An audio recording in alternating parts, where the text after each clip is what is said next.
عرض کرتے ہیں یا رسول اللہ انی اسألک مرافقتک فی الجنہ. حضور صرف ایک خواہش ہے، ایک تمنا ہے. کیا؟ عرض کرتے ہیں یا رسول اللہ جس طریقے سے دنیا میں آپ کی خدمت کرتا ہوں ایسے ہی جنت میں بھی آپ کی خدمت کروں. ایسے دنیا میں کرتا ہوں ایسے ہی جنت میں بھی آپ کی خدمت کروں. مطلب کیا مانگا ربیہ نے؟ اشارے میں مصطفیٰ سے جنت بھی مانگا اور جنت میں مصطفیٰ کی خدمت بھی مانگا. گویا کہ حضرت ربیہ کا بھی یہی عقیدہ تھا کہ جنت کو بنانے والی ذات تو رب العالمین کی ہے مگر جنت کو بانٹنے والے ذات رحمت للعالمین کی ہے. اسی لیے حضور تاج الشریعہ فرماتے ہیں جہاں پانی عطا کر دے بڑی جنت ہے.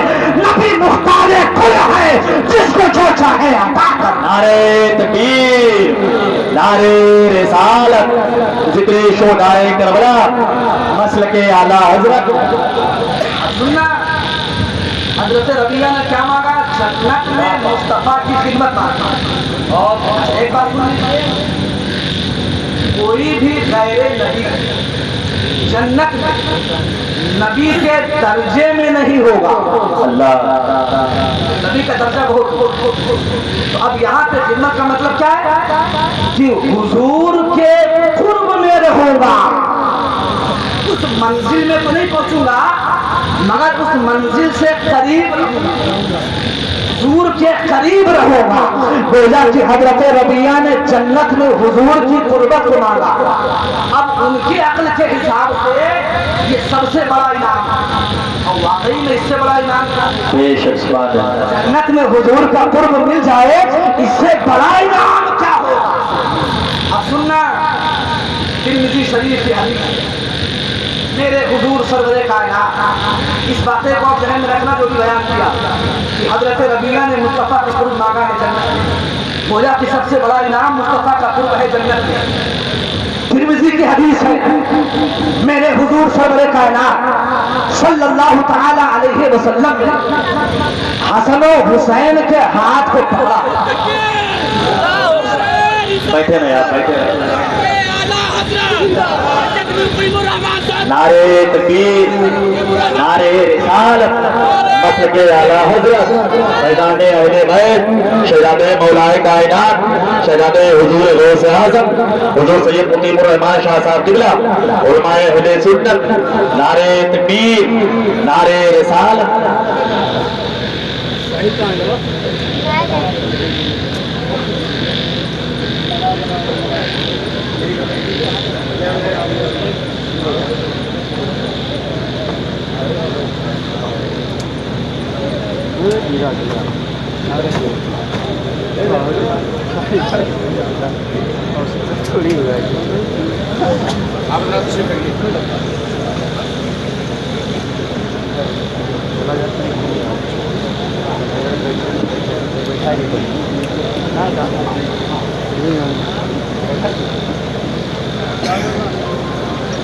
ماشاءاللہ آپ حضرات دیکھ رہے ہیں کہ حضرت سید صاحب قبلہ تشریف لا چکے ہیں. بس آخری گفتگو میری آخری جواب اس کے بعد پھر میں رخصت ہو رہا ہوں. درود پاک پڑھیں اللہم صلی علی سیدنا و مولانا محمد وبارک وسلم. صلاۃ و سلام علیک یا سیدی یا رسول اللہ صلی اللہ تعالی علیہ وسلم. تو حضرت ربیہ نے حضور سے جنت میں قرب مانگا. اب سننا ترمذی شریف کی حدیث ہے حضور سرور کائنات صلی اللہ تعالی علیہ وسلم اپنے دونوں شہزادے حسن و حسین کے ہاتھ کو پکڑا اور پکڑنے کے بعد میں میرے مصطفیٰ فرماتے ہیں من احبنی و احب ہذین و اباہما و امہما کان معی فی درجتی یوم القیامہ. سبحان اللہ. میرے حضور فرماتے ہیں کہ جو بھی بندہ مجھ سے محبت کرے گا اور میرے ان دونوں شہزادوں سے محبت کرے گا, ان کے باپ مولا علی سے محبت کرے گا اور ان کی ماں سیدہ فاطمہ زہرا سے محبت کرے گا کانا فی درجتی مئی یوم القیامت، وہ جنت میں میرے درجے میں میرے ساتھ ہوگا. سبحان اللہ. یوم القیامہ کا ترجمہ حضرت علامہ نعیم الدین مراد آبادی نے اپنی کتاب میں جنت کیا. جنت میں میرے درجے میں میرے ساتھ میں ہوگا.